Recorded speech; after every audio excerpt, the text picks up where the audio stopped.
Hace falta entonces acercarnos más a las escuelas, sembrar la semilla, fomentar una cultura permanente sobre el uso del acero, principalmente entre los futuros arquitectos de todo el país. Los propietarios y los ingenieros estructuristas coincidieron que las siguientes edificaciones deberían de construirse con acero por las características particulares de la Ciudad de México. Como todos sabemos, son arcillas altamente compresibles y frecuencia sísmica. Todavía hoy en día no tenemos un nivel alto de participación de la estructura de acero, pero yo pienso que en los siguientes 10 años esto va a ir hacia adelante.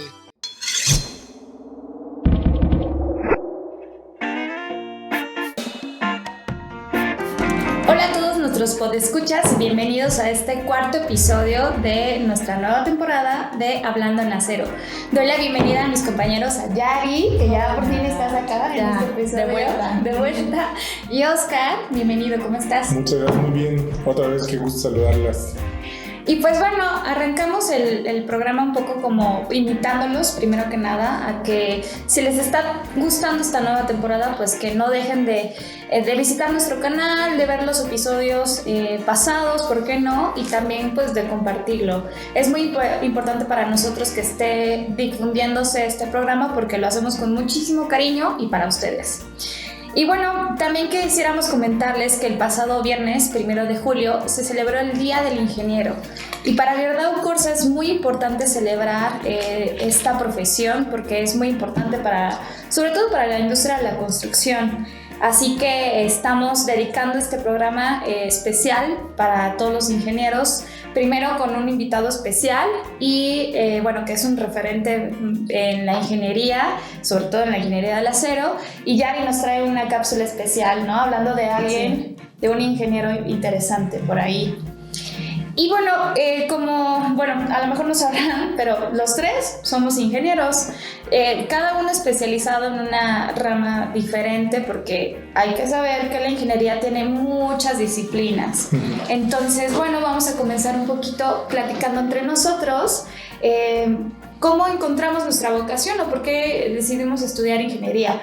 Yari, tú eres ingeniera civil, pero tienes una especialidad. Cuéntanos un poco de esta decisión. Pues les quiero contar que yo soy geotecnista. Dentro de la ingeniería civil hay como varias disciplinas y yo me enfoqué en la ingeniería geotécnica, y la verdad es que gran parte de mi decisión fue porque es una disciplina que no tiene solo una solución. O sea, el problema lo puedes resolver con diferentes métodos, con diferentes teorías, incluso puedes estar como compartiendo un poquito entre estas, ¿no? Entonces creo que esa es la fascinación que me da ser geotecnista. Súper, Yari. Creo que es una rama muy interesante, ¿no? Y que yo no conozco tantos geotecnistas y es interesante ver esta disciplina, rama, ¿no? Y que nos ha tocado trabajar juntas y que es padre, ¿no? Ver cómo se mezclan estas dos ramas de arquitectura y geotecnia. Es súper interesante. Aprendemos mucho. Sí. Y Oscar, ¿tú qué estudiaste? Yo soy ingeniero en manufactura. Ajá. ¿No? Y les cuento, creo que para mí mi pasión siempre fue como por el gusto de arreglar y desarreglar cosas. Ok, ¿no? como ver, ¿no? Sí, o sea, yo soy el que jugaba con Legos, con este tipo de juguetes, ¿no? Que te abrían la imaginación, y eso creo que fue mucho lo que a mí me capturó, ¿no? Eventualmente yo decidí irme por la parte de manufactura, por la amplitud, ¿no? Que te permite esta rama de la ingeniería, ¿no? Que bien puedes hablar en cuestiones industriales, que bien puedes hablar también en cuestiones administrativas, ¿no? Pero que te permite conectar todos estos mundos y con eso pues tener justamente esta estructuración o construcción de las cosas. Aparte que se apega mucho también a algo que es muy mío, ¿no? Esta parte de organización, estructura, ¿no? Y gran parte de mi desarrollo profesional lo llevé justo a eso, ¿no? A la calidad, a la mejora continua, a la transformación, ¿no? Porque pues, al final la ingeniería va a eso, ¿no? A crear, ¿no? Entonces, pues propiamente esa es un poquito de mi historia y mi llamado, ¿no? En cuestión de la ingeniería y toda la diversidad que te da esta carrera, ¿no? Qué padre, Oscar. No, bueno, yo comparto también esta parte de juegos y de Legos, que creo que ahí te invita, y creo que la ingeniería habla sobre que es una disciplina que ingenia, ¿no? Que se pone a la creatividad y se pone a solucionar, no sé si problemas, sino que también algo, ¿no? Una cuestión en la que estás trabajando y tú te pones a pensar, ¿no? Ok, ¿cómo le voy a hacer? Y creo que es muy intuitivo, ¿no? De la curiosidad. Exacto. Bueno, yo soy ingeniera arquitecta. Desde muy chiquita me interesó muchísimo la parte de la arquitectura, pero también la construcción. Mi papá también es ingeniero arquitecto y creo que también de ahí nace este interés. Sí. Pero la carrera, cuando yo me metí a estudiar, sí estaba dudosa de decir, bueno, ingeniero arquitecto, no sé. Y al final creo que es muy padre combinar estas dos disciplinas, de que, ok, no nada más diseñas y ves lo bonito, lo estético, sino que también compartes esta parte, ¿no? De tal vez resolver diferentes ámbitos de la construcción, ¿no? Que tienes que tener visión de instalaciones, estructuras, todo. Entonces eso pues está padre, ¿no? Que puedas implementarlo en la carrera. Sí. Y pues bueno, queremos invitar a todos nuestros podescuchas que son ingenieros a que nos comenten por qué decidieron estudiar ingeniería o qué disciplina de la ingeniería están laborando o estudiando, y pues bueno, ahí pues generar comunidad en las redes. Sí, ¿cómo fue su llamado, no? O sea, ¿cómo llegaron a esa chispa que te dice, para allá vas, ¿no? Sí. Bien. Y pues bueno, ahora vamos a arrancar con la otra sección que viene, que es, como ya saben, la de Oscar, con inteligencia de mercado, para hablar un poco de qué es lo que está pasando ahorita en el mercado. Cuéntanos, Oscar. Sí, pues les platico, ¿no? Como siempre, empezando primero con datos económicos. Y bueno, el peso, ¿no? El peso realmente ha estado estable, ¿no? La realidad es que su comportamiento ha sido dentro de los límites, ¿no? Incluso hay mucha información en donde el peso ha sido una de las divisas que mejor comportamiento a nivel mundial ha tenido, ¿no? Y bueno, hoy en día, ¿no? Al corte de hoy, ¿no? Que estamos grabando el podcast, la cotización estaba en 20.72 pesos, ¿no? Entonces, si ven, hemos estado hablando siempre en estos límites, 19, 20, ¿no? Y en estas fronteras. Hablando un poco de la inflación, lo hemos estado repitiendo ya, creo que a lo largo de toda esta cuarta temporada, ¿no? Y la realidad es que esta situación sigue al alza, ¿no? Para todos los alcistas y todos los económicos, esta es una situación que ya está generando ciertos ruidos en el mercado, ¿no? Porque pues, el comportamiento pues, sigue con la misma tendencia, a la alza, ¿no? Entonces ya incluso vimos en meses pasados ahí ciertas acciones de los distintos gobiernos, ¿no? Para tener un mayor control. Sin embargo, no ha tenido ahí un impacto deseado, ¿no? En México particularmente estamos hablando que estamos a corte al mes anterior en 7.65, ¿no? Recordando que veníamos de 7.5, ¿no? Entonces estamos teniendo pequeños incrementos que ¿dónde lo vemos? Pues en la bolsa, ¿no? Entonces, pues el mensaje es seguir estando alertas, ¿no? Y cómo al final del día se siguen implementando acciones para tener un mayor control. Ok. Ahora pasando a la parte industrial. Bueno, pues continuamos con una racha positiva, ¿no? Ahorita el indicador de actividad industrial se posicionó en 0.6, ¿no? Esto es bastante bueno, ¿no? Realmente esto nos indica que pues todos los sectores de la actividad industrial están desempeñándose de manera adecuada. Entonces, pues al final, ahorita lo que es la minería, lo que es la construcción, lo que es las industrias manufactureras han tenido un buen desempeño en el último mes, ¿no? Y bueno, pues esto al final del día ayuda a la economía a seguir ahí, al menos desde la parte industrial, ¿no? Seguir ahí con los motores encendidos, ¿no? Y con un camino ahí próspero, ¿no?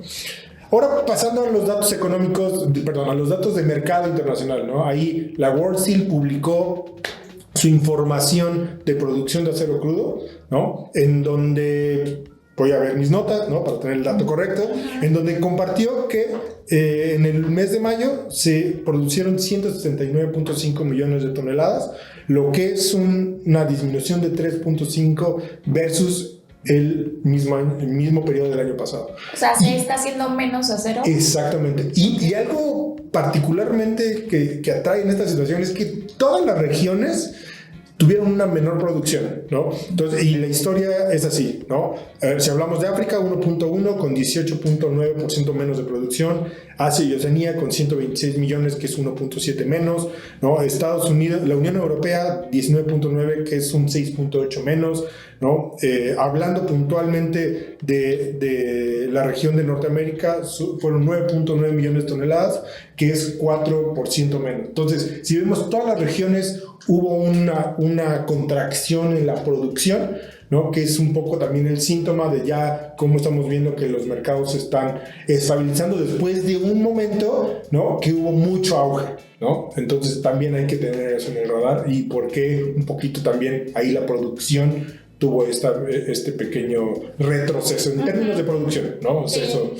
Sí, justo eso te quería preguntar. Bueno, eso es en términos de producción, pero siempre sale a la luz el precio, ¿no? O sea, se estabiliza el precio de nuestros materiales, o esto influye de alguna manera, o ¿cómo es? Sí, siempre que hablamos en términos de mercado, tenemos que desagregar dos cosas, ¿no? O sea, uno es la producción y otro es el consumo, ¿no?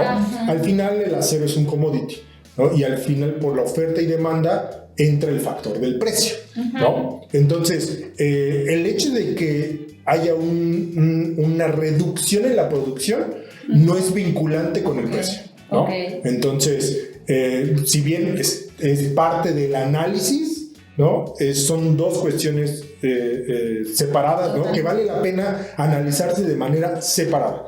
En algunas situaciones puntualmente puede haber una vinculación o una mayor una mayor vinculación, ¿no? Y en otras no necesariamente. No, Oscar, pues vamos a aprender mucho contigo y estos datos y todo, porque ya esto de entender el mercado creo que es un buen factor, ¿no? Bien, cuenten con eso. Pues Oscar, muchas gracias por toda la información. Ustedes.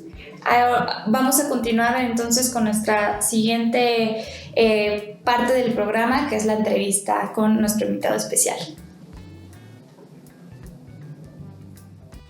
Bueno, ahora vamos a pasar a nuestra parte de la entrevista con un invitado muy especial, chicos. Tenemos el honor, de verdad es un honor tener acá acompañándonos al maestro en ingeniería Héctor Soto Rodríguez.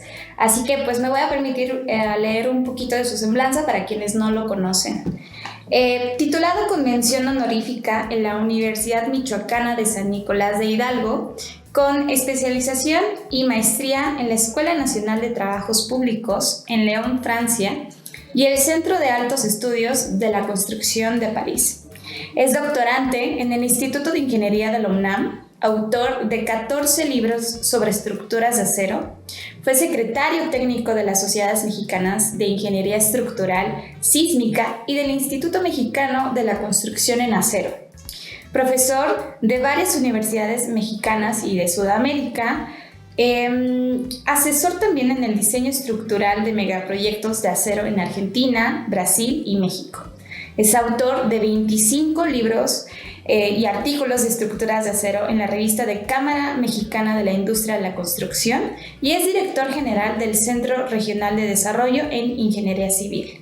Y bueno, Héctor, bienvenido. Este es tu programa y estás en tu casa. Nos da muchísimo gusto que nos acompañes y queremos empezar esta entrevista con que nos cuentes cómo descubres tu vocación como ingeniero civil. Buenos días a todos. Quiero agradecer al equipo Yerdao que está en esta entrevista y por supuesto también a los directivos. Miren, les platico, cuando terminamos la preparatoria o el bachillerato, nos hacemos una pregunta muy importante que va a definir el resto de nuestra vida. ¿Y ahora qué voy a hacer? Ya cuento con estudios de preparatoria, ¿hacia dónde voy? Cuando yo terminé la preparatoria en el colegio primitivo de San Nicolás de Hidalgo, en la Universidad Michoacana, lo que hice fue acercarme a la universidad y ver cuáles son las licenciaturas que en aquella época se estaban ofertando. Y recuerdo que había ingeniería mecánica, ingeniería eléctrica, química y civil. Y opté por ingeniería civil porque cuando era joven pues me gustaba hacer maquetas de barro, de obras, de ingeniería civil, y creo que ese fue lo que me animó para escoger la carrera de ingeniería civil. Después, cuando decides, pues ya sabes que te vas a dedicar a esto el resto de la vida, y si no escogemos bien, pues viviremos un poquito arrepentidos, o de plano nos dedicaremos a otra cosa porque simplemente la carrera no nos gustó. En mi caso me gustó, me apasioné con la ingeniería civil y particularmente con las estructuras de acero. Qué interesante, la verdad es que creo que tal como lo dices, es muy importante desde el inicio fijar ese gusto desde el inicio y poder encaminarnos hacia allá. Pero fíjate que tengo una pregunta, porque a mí me causa intriga saber un poco acerca de en qué punto decides especializarte en las estructuras de acero como una solución constructiva y pensar en este material como alternativa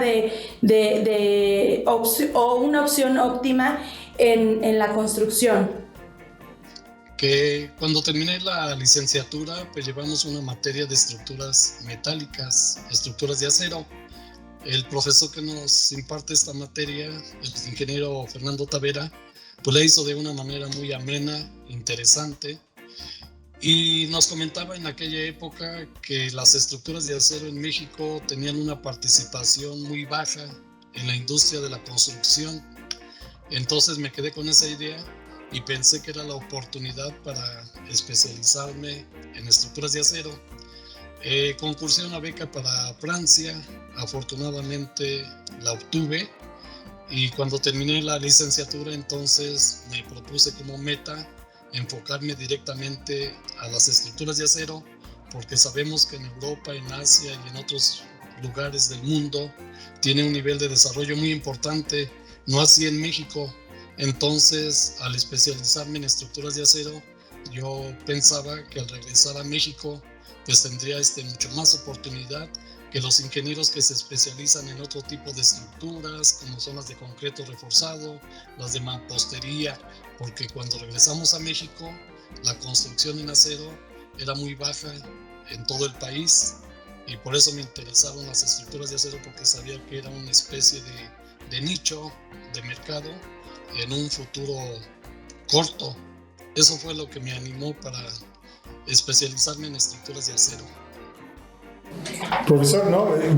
Primeramente también ahí yo quería reconocer la trayectoria, ¿no? Escuchar la semblanza es una inspiración, ¿no? Y como ahorita nos comenta, creo que también esa inspiración también fue esa visión, ¿no? De buscar el mayor conocimiento, ¿no? Viendo otros mercados y de ahí traerlo hacia México, ¿no? Y sobre esa visión y esa expertise, ¿no? Que fue generando, ¿no? Y que hoy lo lleva a tener esa trayectoria. ¿Cómo usted considera que ha evolucionado, si es que ha evolucionado el uso de acero en México? Casualmente, cuando regreso a México, pues ahora tenía otra pregunta importante. ¿Y ahora por dónde empiezo? Porque estuve 5 años fuera del país y uno se desconecta un poquito. Entonces no sabía si regresar a Morelia, a mi pueblo, o quedarme en la Ciudad de México. Mientras estaba yo tomando esa decisión, ¿qué creen? Ocurren los sismos de septiembre de 1985, que lamentablemente ocasionaron mucho daño. Principalmente, pues el número de víctimas fue elevado y hubo una gran cantidad de edificaciones que se colapsaron. Las estructuras de acero en ese sismo tuvieron un comportamiento, digamos, satisfactorio. Nos tocó participar en un proyecto internacional que dirigió el maestro Enrique Martínez Romero, que ya no está con nosotros, pero que era uno de los principales diseñadores después del maestro Oscar de Buena aquí en México. Ambos, los dos maestros, me invitaron a colaborar en la Facultad de Ingeniería de la UNAM, en el IMCA y en las sociedades técnicas. Entonces les comento que en aquella época hicimos un levantamiento y en la hermosa Ciudad de México había 130 edificios con estructura metálica nada más. y a partir de ahí empezó a desarrollarse notablemente la estructura de acero, porque en esa época, antes de los sismos, podemos decir que la participación de las estructuras de acero era del orden de apenas del 2%, Alexis, 2%. Y hoy en día, con los programas de difusión, los esfuerzos que ha hecho la industria del acero, las universidades y varios grupos y sociedades técnicas, podemos decir que el nivel de participación de la estructura de acero puede andar en el 20%. Tal vez el INCA nos puede precisar este porcentaje. Entonces ahí empecé a aplicar los conocimientos adquiridos y a partir de 1985 para mí es el parteaguas, porque, repito, empezamos a ver en toda la Ciudad de México esqueletos de acero de diferentes alturas. Los propietarios y los ingenieros estructuristas coincidieron que las siguientes edificaciones deberían de construirse con acero por las características particulares de la Ciudad de México. Como todos sabemos, son arcillas altamente compresibles y frecuencia sísmica. Y entonces el reto, o por qué se desarrollan las estructuras de acero, porque hay varios requisitos especiales y muy estrictos. Alexis, tienes que diseñar y construir un edificio alto en un suelo muy difícil, en un suelo blando, y además esa zona preponderantemente sísmica. Entonces esos retos permitieron que la estructura de acero, con las ventajas competitivas que tiene con relación a otros tipos de estructuras, su uso fuera mayor. Todavía hoy en día no tenemos un nivel alto de participación de la estructura de acero, pero yo pienso que en los siguientes 10 años esto va a ir hacia adelante, y en la mente de los arquitectos estará primero la estructura de acero sobre otro material, cuando se trate de edificios donde tienes que salvar claros grandes y de usos variados. Entonces, resumiendo, creo que la estructura de acero pues ha evolucionado de manera notable, ha proliferado, particularmente después de los temblores de 1985, y el futuro inmediato en la construcción en México será el acero estructural. Sí, Héctor, y creo que algo que mencionaste en la anterior pregunta, ¿no? Que tú decides ir a estudiar y especializarte en estructuras metálicas, ¿no? Que así se le llama, ¿no? En la escuela, y que viste esta oportunidad, ¿no? Porque pues en México no se construía tanto en acero, y que cuando regresas suceden todos estos temas, ¿no? Del sismo, y que hay que cambiar y actualizarnos, ¿no? Por supuesto, y que creo que justamente, ¿no? Ya lo mencionaste, el acero sirve muchísimo para poder reforzar, poder hacer espacios amplios, y sobre todo pues que funciona muy bien, ¿no? En este tema de sísmica. Así que creo que es muy interesante, ¿no? Que tú, creo que siendo pionero, ¿no? De las estructuras de acero, pudiste abarcar todo lo que aprendiste, como ya lo mencionaste, y es muy importante que aquí hagamos pues más conciencia, ¿no? Que pues eso es el futuro, ¿no? Porque muchas ciudades grandes en Estados Unidos, en Europa, pues, se usa mucho el acero, y eso es muy importante, ¿no? De cómo aquí lo podemos replicar y estar utilizando todas estas ventajas pues técnicas, ¿no? Que tiene y propiedades del acero. Y con esto quiero abarcar mi siguiente pregunta, que revisamos en tu experiencia que contribuiste como asesor estructural de diseño de megaproyectos en acero, y esta parte en particular nos llama mucho la atención. Cuéntanos, ¿cuál fue el mayor reto o más desafiante que te enfrentaste durante esta labor, o cuál fue el proyecto que te causó como más interés o más retos, ¿no? que te enfrentaste? Bueno, uno de los retos más importantes cuando te toca participar en megaproyectos, muchos de ellos que creen que se diseñan en otros países, y entonces nuestra participación consiste en hacer una revisión muy cuidadosa para ver si los parámetros que tomaron en cuenta en el análisis, en el diseño estructural, son consistentes con los de México. Tenemos condiciones totalmente diferentes en la Ciudad de México que, por ejemplo, pues en Río de Janeiro, en Toronto, en cualquier otro lugar del mundo. Entonces, la parte más difícil para nosotros es que tienes que revisar normas de otros países y tratar de interpretarlas y aplicar los parámetros que correspondan a este proyecto, pero que se va a construir en México, porque las estructuras se tienen que analizar y diseñar con normas locales y con cargas y acciones, solicitaciones locales. Entonces llega un proyecto, un megaproyecto que fue diseñado en otro país y simplemente pues tienes que hacer una revisión muy, muy cuidadosa. Y además, fíjate que es más difícil revisar que diseñar una estructura original, porque justamente el reto que me ha tocado es que algunas estructuras grandes han tenido problemas de comportamiento estructural, y ahora la parte difícil es, tenemos que aplicarle un refuerzo, y ese refuerzo ¿cómo va a ser? Y eso implica entonces estudiar el proyecto ejecutivo de todo a todo. Entonces uno de los retos más importantes justamente es recibir el diseño estructural de un proyecto hecho en otro país y que lo tengas que adaptar a las condiciones locales, de tipo de suelo, parámetros sísmicos, etcétera, a nuestras regiones.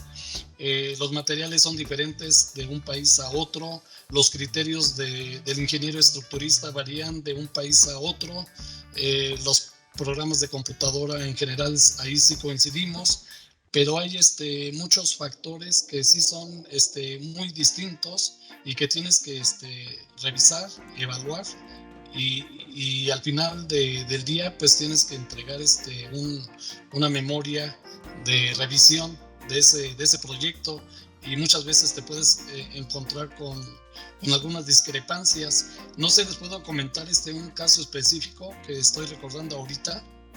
Hace muchos años, cuando se empezaron a construir muchas tiendas en todo el país del tipo Walmart, Sam's, Bodega Aurrerá, etcétera, muchos de estos proyectos ya están tropicalizados y se han diseñado en Estados Unidos, y este es un prototipo que quieren implementar en cualquier parte del país. Y lo que les comentaba, no es lo mismo diseñar una estructura en Lázaro Cárdenas, Michoacán, que en Monterrey. Entonces, el proyecto que viene de Estados Unidos, que son proyectos que son prototipos y que quieren que se construyan de manera idéntica en cualquier región del país, pues simplemente ahí les hemos advertido, o le decíamos a los inversionistas que tenían que hacer las adecuaciones para México. Muchas veces no aceptaban, y muchas estructuras se construyeron exactamente igual para diferentes zonas, con condiciones sísmicas, de viento totalmente diferentes. Entonces esos son, digamos, retos que nos ha tocado vivir también. Sí, muy interesante, ¿no? Porque creo que justo este ojo crítico y esta pericia, ¿no? Sumado obviamente el que ha aportado toda la trayectoria, ¿no? Abona mucho a tener ese ojo, ¿no? Como dicen, clínico, ¿no? Para poder, como comentabas, ¿no, Héctor? O sea, ahí dar una memoria que al final sea el mejor modelo de acuerdo a lo que está buscando, ¿no? Y que al final, pues, esto abona también a tu otro comentario, ¿no? Que deja como experiencia de que pues, cada proyecto es único, ¿no? Y que se tiene que evaluar por sí solo con las condiciones del lugar donde se va a poner, ¿no? Entonces creo que justo esta sinergia, ¿no? Y esta pericia ayuda a tener este ojo fino, ¿no? Para tener un proyecto exitoso al final del día, ¿no? Y bueno, Héctor, ¿no? Acá yo quiero ahora hacerte una pregunta yéndote otro rol, ¿no? Como profesor, ¿no? Y en ese sentido, Héctor, ¿no? A mí me gustaría que nos platicaras, ¿no? ¿Cuál es tu opinión, ¿no? Sobre la educación hoy en día en México respecto al acero como un modelo constructivo? he tenido oportunidad de desarrollarme en diferentes actividades de la ingeniería civil. Tú como ingeniero civil tienes un campo de actividad muy diverso, que puede ser la práctica profesional, el diseño, la construcción, la supervisión, pero además tienes oportunidad de incursionar en la docencia, que es la pregunta que me hace nuestro colega, pero también tienes oportunidad de participar en la investigación. Entonces el ingeniero civil hoy en México, les quiero mencionar que pues la carrera está bien cotizada y ofrece muchas alternativas de ocupación. Bueno, como profesor, les quiero comentar con mucho gusto, tal vez no lo deba decir, pero estoy cumpliendo ya 30 años de profesor en diferentes universidades. Wow. He sido profesor en la Facultad de Ingeniería de la UNAM, ahí mismo en la División de Educación Continua, en la Universidad La Salle, donde soy profesor de posgrado. La semana pasada cumplí, me decían, 16 años en la maestría de estructuras. Ahí imparto la materia de diseño de estructuras y de conexiones de acero estructural. He tenido la fortuna de que me han invitado a varios países de Sudamérica a impartir cursos de actualización profesional relacionados con las estructuras de acero. Mi opinión sobre el tema de la docencia, les voy a comentar algo que pasó hace muchos años. La materia de estructuras debe ser estructuras de acero.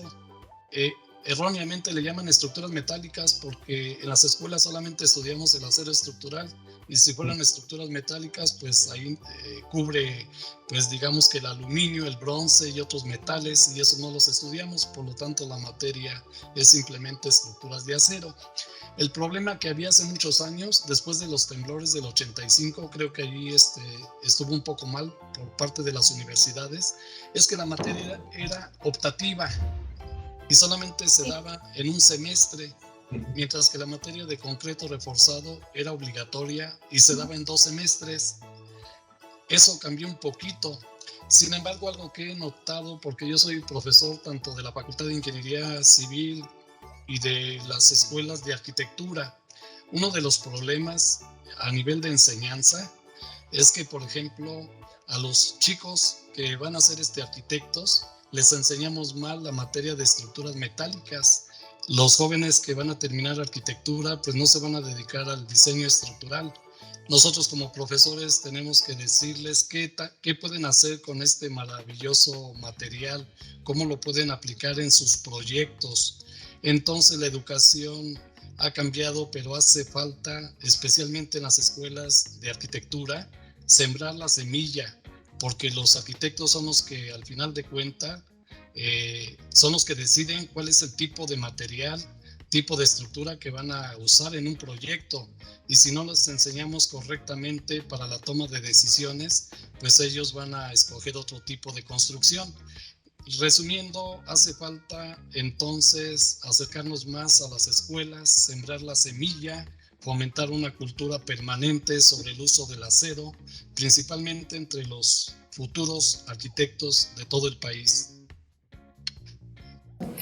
Qué interesante, Héctor. La verdad es que a mí tu trayectoria me impresiona, tal como decía Oscar, que es toda una vida, ¿no? O sea, hablabas de 30 años dando clases. La verdad que te felicitamos, porque creo que es una labor interesante de llevar a las escuelas y a las diferentes disciplinas, tanto en arquitectura como ingeniería, pues esta labor de utilizar el acero en las estructuras o en los diseños, ¿no?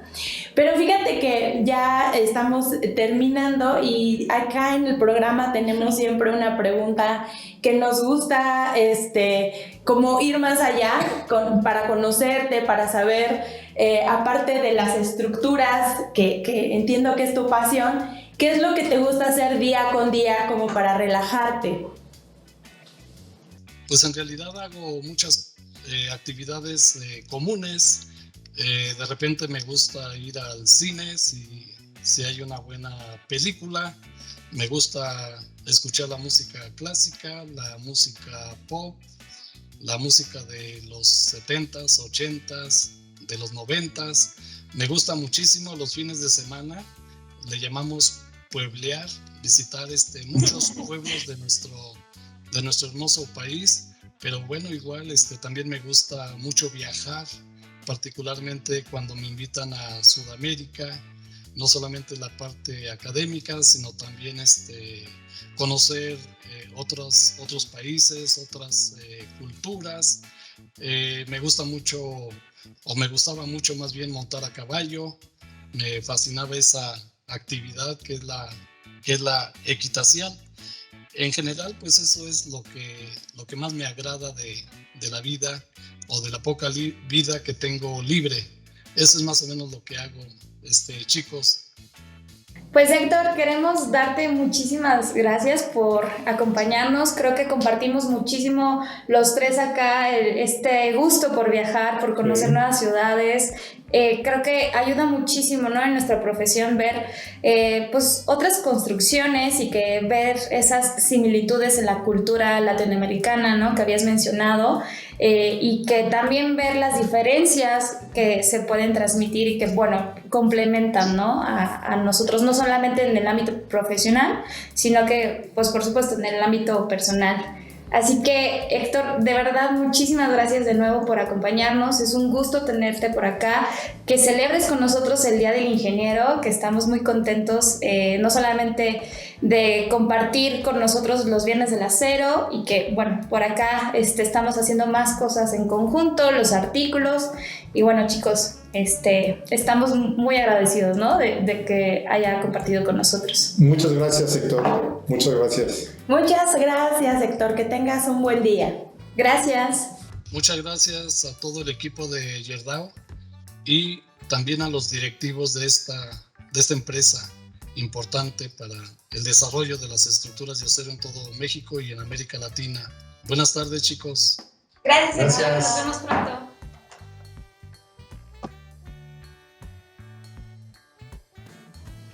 Y ahora pasamos a nuestra sección del ¿Sabías qué?, con Yari. Y bueno, ¿qué nos vas a contar en este programa?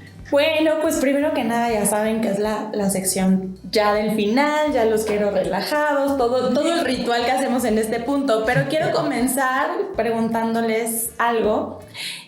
¿Sabían que un ingeniero civil construyó cientos de obras de acero en diferentes partes del mundo? O sea, como poner de cada país, de aquí mi obra, acá otra, como un pincito. Como recorriendo el mundo y construyendo. Algo así. ¿Sí? ¿Sí sabían? Cuéntanos más, ¿no? Bueno, primero que nada quiero contarles que justamente este capítulo es en honor del Día del Ingeniero, ¿no? Entonces, pues justamente hoy les vengo a hablar del ingeniero Gustav Eiffel. Espero que lo haya pronunciado bien. Y pues bueno, él... Ya me sonó el nombre, ¿eh? Ya me sonó el nombre, ahora sí. Sí, para que vayan sacando sus datos. Gustav Eiffel? Sí, para que vayan sacando sus datos y recordando, porque hoy vamos a hablar de cosas interesantes acerca de su vida. Primero que nada, él es ingeniero civil. Él nació en París y estudió ahí ingeniería.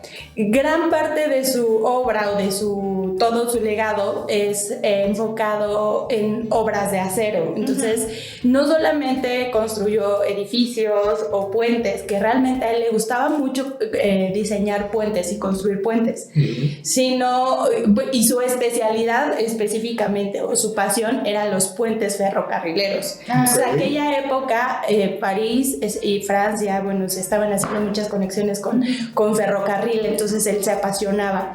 Y otra parte que leí que me gustó mucho es que pues normalmente estos puentes los hacían para librar ríos, ¿no? Entonces implementó ciertas técnicas muy interesantes para poder construir en seco estas obras. Entonces la verdad es que, aparte de ser reconocido por la Torre Eiffel, creo que su legado técnico es bien interesante, ¿no? Okay. Y pues bueno, aquí les voy a lanzar otra pregunta. ¿Sabían que en México tiene alguna obra por acá? Yo sí sabía.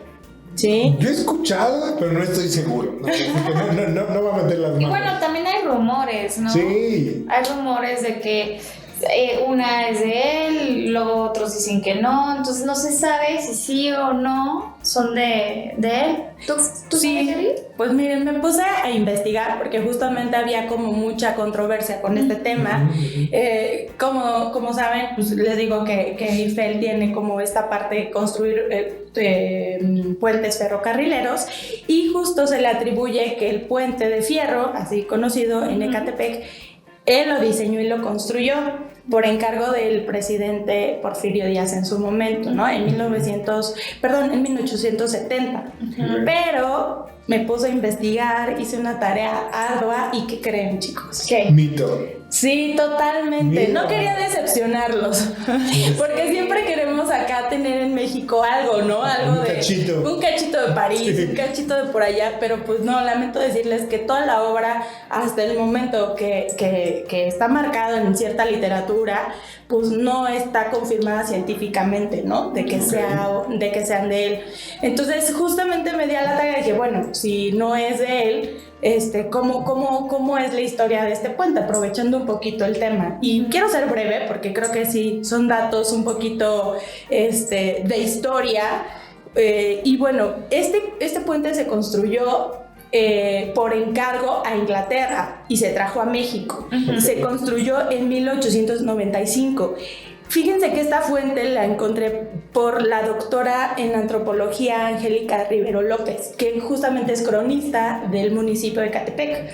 Entonces trae como todo este legado de estar investigando pues con lupa todos estos detalles. Entonces dice que se construyó este puente, y posteriormente se construyeron unos puentes gemelos.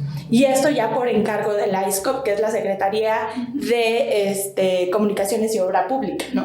Entonces, pues realmente, pues ya saben, es totalmente, ahora el legado que está es mexicano, no tenemos nada de Eiffel y de París acá, pero les quiero decir, hay otras obras que se le atañen a él, ¿no? Por ejemplo, el Palacio de Hierro de Orizaba. Muchos dicen que es de él y así lo argumentan, porque justamente hay una plaquita afuera que dice Eiffel, pero no, o sea, cero. No hay como el argumento técnico para decir si es de él. O que haya registro de que él vino, ¿sabes? O sea, y yo creo que como justamente en esta época de cuando Porfirio Díaz estaba, la arquitectura del hierro estaba muy de moda, y bueno, él trajo mucho arte aquí a México y a muchos artistas. Seguramente en una de esas dijeron, no, pues seguramente vino él aquí a poner su puente o este palacio, ¿no? Sí, o dejó algún legado, ¿no? Ajá. Porque no solamente es el Palacio de Hierro, también,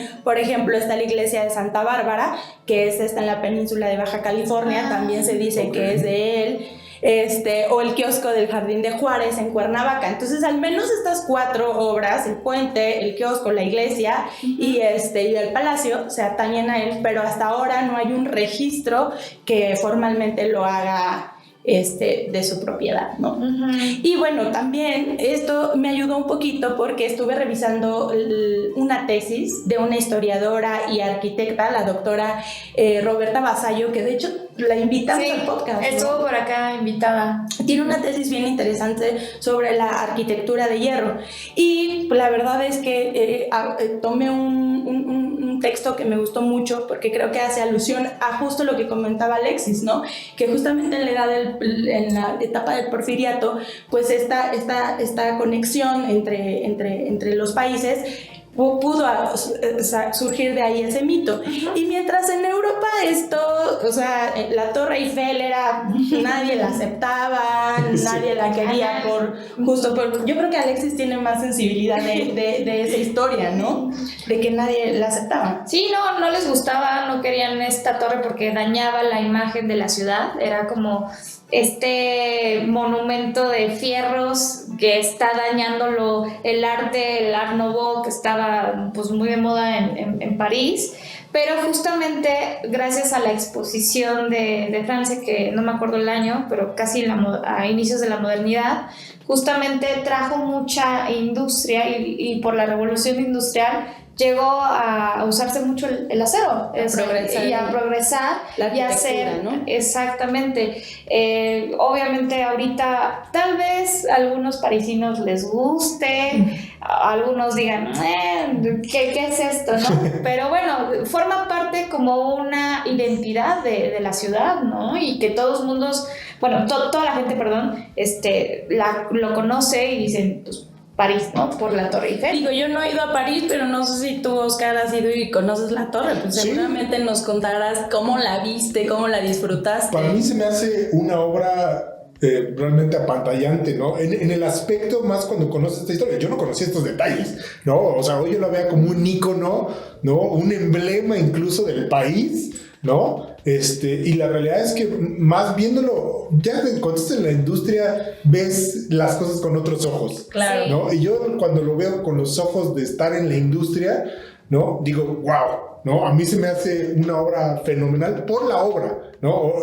Yo discrepo y a lo mejor no soy el mejor juez de decir si es bonita o no, pero a nivel personal, en el momento que yo la vi, dije, wow. Te impacta, ¿no? Te ¿no? impacta, o sea, por el tamaño, por la estructura, por los detalles. Los detalles. No, incluso cuando ves el tiempo y dices, ¿cómo subieron eso ahí? No, o sea, todo ese tipo de cuestiones históricas, ¿no? Que cuando vas analizando las obras dices, órale, ¿no? Entonces, Sí. mi impresión es esa. Y para la época fue un avance muy grande para el tema de la ingeniería, que hayan logrado construir esta torre con todo... Con las limitaciones técnicas. Exacto, Sí. las limitaciones y tal. Obviamente el acero, producirlo y que aguante y que todavía resista. Obviamente hay que tener el mantenimiento, pero pues que en día esté ahí puesta y parada. Es increíble. Sí, pero justo estos comentarios son interesantes porque Roberta Basello dice esto, ¿no? En su momento,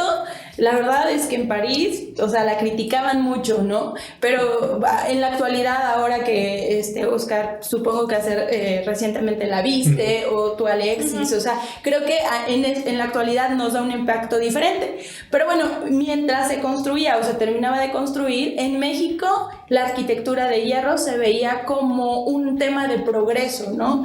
De consolidar una etapa donde ya estábamos en otro nivel en México, ¿no?